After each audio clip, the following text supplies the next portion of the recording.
Hello everybody. On today's video I am going to show you how to properly string pearls.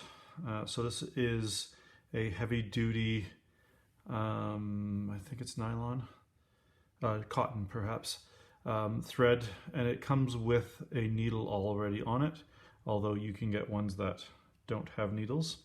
First thing I'm going to do is I'm going to point out that I am using clam shells, and I have soldered a jump ring onto the end here, and that's just so that that little jump ring can't fall off, okay? And so in front of me I have some amber beads and some fire agate beads. So the first thing I'm going to do is I'm going to tie a knot in this far end, and it's just a standard loop through and tighten it off, and I'm going to try to go down as far as I can. And this first knot, because it's going into the clamshell, first of all I want it really tight, but I want to double it up as well.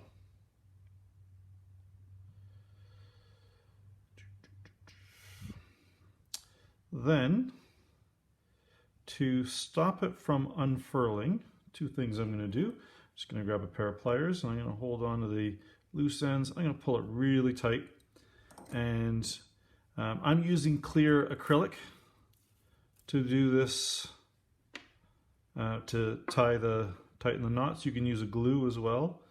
I'm actually going to just dip this right in there. And you can see how it's gotten dark. That's just absorbing all of the paint. When that paint dries, it'll be clear. It'll be inside the clamshell, and it will be completely hidden, and it won't unravel because the paint itself will hold it into position. Now I'm going to let that dry for less time than I should, but I'm just going to set that off camera for a minute and just let that dry. And I'm going to actually start by taking a clamshell, and the first clamshell, I want it to go over the knot at the other end, so I actually have to thread it through the clamshell opening and draw it down the thread all the way to the other end. And this is still wet, but I'm going to, for the sake of the video, I'm just going to put it in there like that. Then I'm going to wrap this whole thing around. I usually do about 3 fingers, and then I drop it through just like I tied my original knot. I'm going to hold the end, and you can see what I'm doing is I'm pulling it forward with my hands, and I'm going to grab really tight right in here, my fingers as close to that as possible, and then I'm sliding this tight. Now, the first one's the most difficult because I don't have much to grab onto. And then once I get really close, I'm going to pull it, and I'm just sliding that knot that way as far as possible. Now the knots have two things that they do. One, they keep the parts separated. So the reason that's important is often you don't want your pearls to bang against each other. Well, generally you don't want your pearls to bang against each other. And in this case, I don't want my fire agate and my amethyst my amber to hit. So again, I put a bead on, so there's a spacer knot between it. The knots also help stop, should the string eventually break, stop your pearls from flying all over the place. So again, I'm going to zoom in for you here if I can, and I'm going to grab really close to the pearl or whatever bead I'm putting on. Make sure it slides on the right end, and then I'm pulling from underneath like this. And because I'm holding it here, it stops the knot from sliding down as I pull it forward. And then once I get it close, I slide it towards the piece. This knotting thread is not particularly cheap as far as thread goes, so I suggest you use yarn to practice with. Now these are irregular amber beads, so I am just going to pick any one of them. It doesn't really matter which one I use, because I like the idea of having the regular and the irregular put together. So again, I'm going to flip it through just like the other times and hold it tight. Some people use a wire or a needle to pull this tight. I find that I don't have to the way I do it. You can see how those are nice and tight together without moving around, and then you go through again.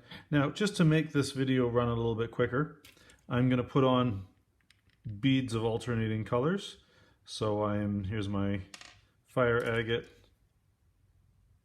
amber, oops, missed the whole, fire agate, amber. Now this is just going to let me tie a few in a row. And I'm just going to keep doing this until I get to the desired length. And then when I do, I'm going to tie another double knot in the other end after I've put on a clamshell. And it will hold the whole piece together. So the other clamshell is right here. So obviously I'm not going to string. You can see if I just strung them on the strand, how they would all touch each other. I don't want that. I'm on this one. I'm just going to set these ones off because I'm not using those right now. I've got plenty of string to work with, so I don't have to worry about those other ones falling off the other end of the string. Again, I grab onto that really tight, and then I use my pinky and my ring finger to pull the knot tight. I know it's really difficult to see, but I have big hands, so c'est la vie. So now, instead of going and threading another one on, I can just grab one like this. It's ready to go. Do the same thing. So if you're trying to rush through this, you could just string all your beads or your pearls on and then work your way across.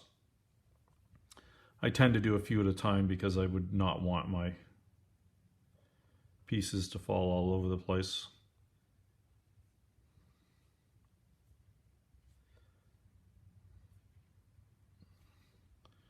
Grab the next one and wrap it around my fingers, slide it through, grab the piece of string that's coming out of the pearl or the bead. Slide this over, and I'm gonna do it with my opposite hand. What I'm doing with my right hand is I'm pulling this string so that this, I'm just making sure it goes on the correct side of the bead, so that this pulls tight right in there like that. Once it pulls pretty close, I can start pulling it and pushing the knot tight towards the bead. And the other reason for not putting too many on at once is if I make an error, I have to take them all off. This way I take off a half dozen or so.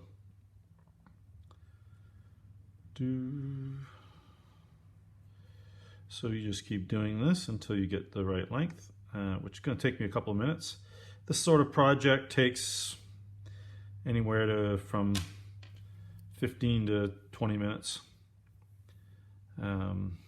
Depends to if I'm doing a lot of this and I'm sort of in the swing of things, it does go quicker, but I generally only do one or two at a time because I find that it actually causes my right hand to cramp a little bit. I don't really enjoy that, so I usually take a break after one, I go do something else, and then I come back and do another one a little bit later. So again, just pulling it tight, getting it close, and then as I get closer, I'm pushing the knot towards the pearl or the bead or whatever it is I'm tying on there. And I like using the thicker thread because it's nice and sturdy, and the balls, the knots actually have a little bit of presence. So now I'm back to stringing some more. So I'm just going to grab a piece of amber, fire agate, you can find the hole here, amber, there's a hole around here somewhere, fire agate,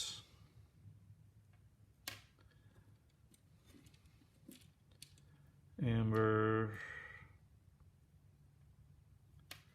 and I know this is a long video, but I do want to show you how to tie the end off, and I don't want to do that without having a long enough necklace.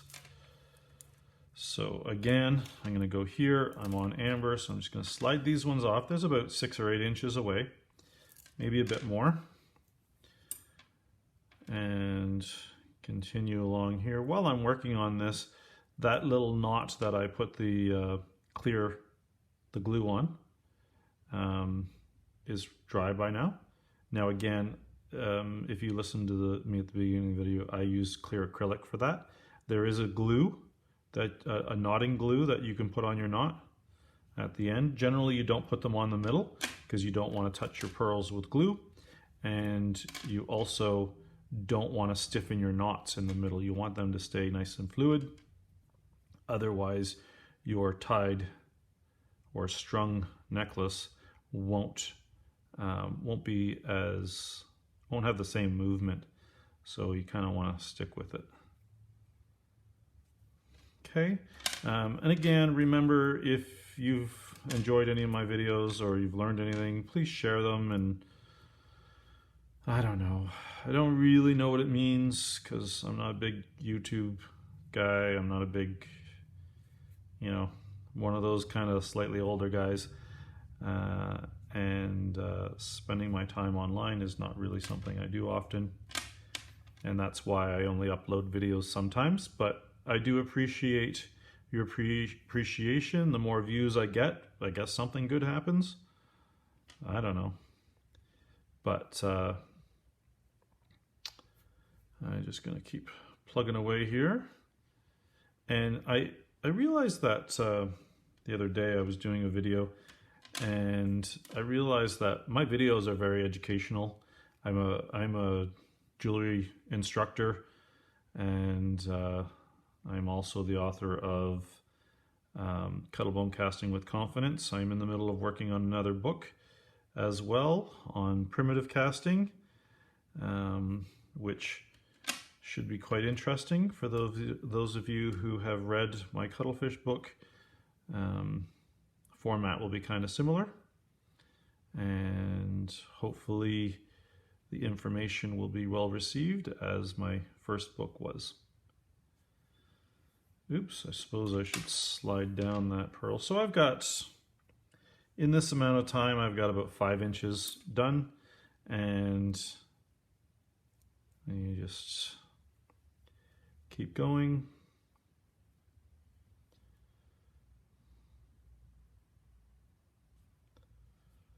Just like that. Time to put some more beads on there. So I'm going to put on my fire agate first. Amber. Fire agate.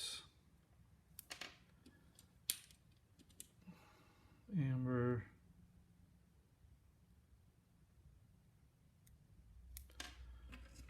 Fire agates. Super fun.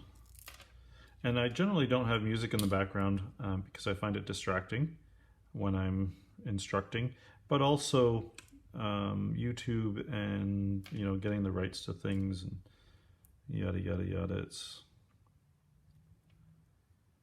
a little bit out of my range.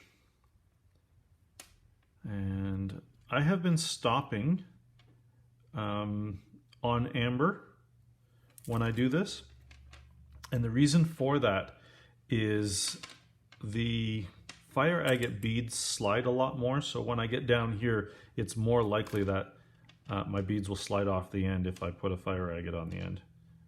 So I always put the bead that is less likely to move around. And I'm just pulling this somewhat close.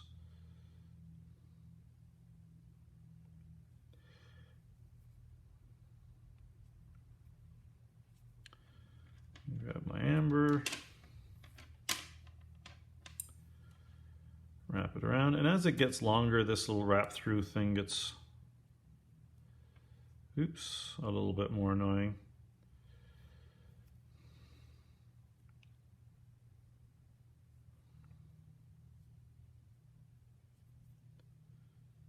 Always make sure you're pulling towards the previous bead or pearl or whatever it is you're stringing. That way it keeps it tight.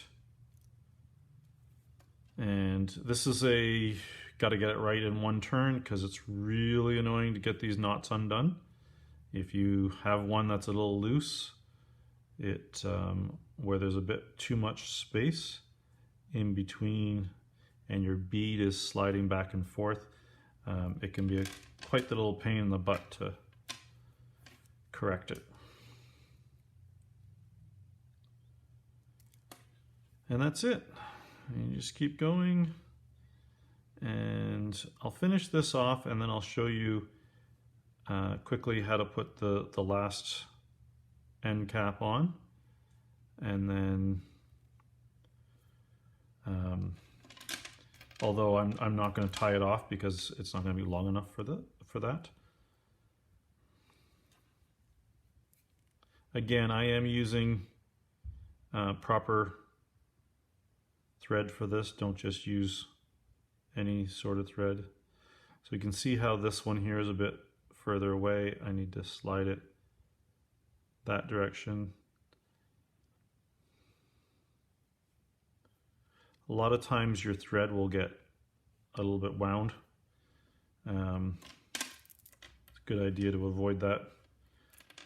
And to avoid it, you just basically let this sort of unwind itself as you go. And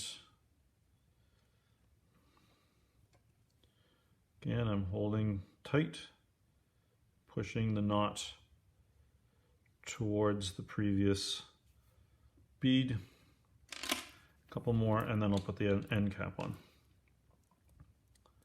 Now, here I've got a little bit tied up, so I just untie it. I try to do the same motion repeatedly. Helps keep everything, it actually increases your overall speed when you're using muscle memory. Now, if these beads had very large holes, I would have to double knot in between, which is exactly the same as what I'm doing, only instead of doing one, I would immediately do a second one. I specifically chose these beads so I didn't have to double knot, but if this slid over the knot, single knot, then a double knot would be my only real option. Now, one thing to pay attention to when you're doing this, if your beads are alternating like I'm doing, you're going to want to make sure you end on the same each time. So I started off with a fire, oh come on now. I started off with a fire agate, I want to end with a fire agate. And again, I'm not going to finish this completely because I don't want this video to be a half an hour long. So pull tight, pull in. So that one's a little bit loose. You can see how this is moving back. So to get that freed up, I'm just going to take a needle, and I haven't pulled it tight yet, and I'm going to undo that knot by putting a needle into it very carefully. undo that knot just a little bit so that I can push it towards the other end.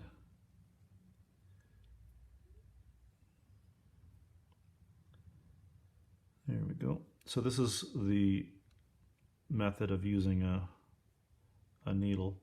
You slide it down using the needle, and then once you get close, slide the needle out, tighten it the rest of the way. I generally don't need to do that, but so I'm going to put one more fire agate on, and then I'll put the bead cap on, or the clamshell. So again, oops, cross over, through, hold your fingers in tight, and tighten it towards previous knot. So the last,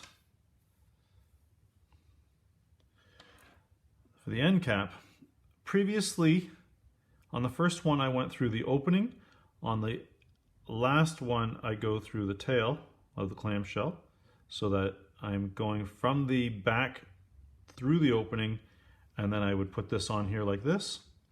I would tie that, normally I tie it off to the side, and then I seal it with my acrylic paint, and then I close the clamshell around it.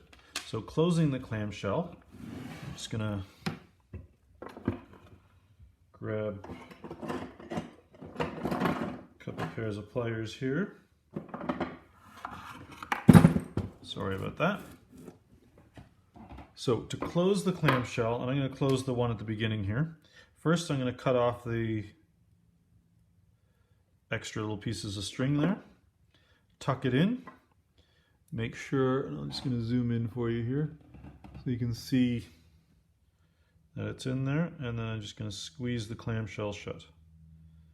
And then my clasp will attach to here. And the clasp generally does not get soldered on. It is just a closed jump ring, so that if this gets pulled, the whole thing doesn't get ruined, only the clasp comes off, and that's easy to put back on. Okay, I hope this video was helpful on how to do single-tied pearls or beads. Thanks guys. Remember, watch my other videos, share, like, comment, all of that sort of stuff. Thank you.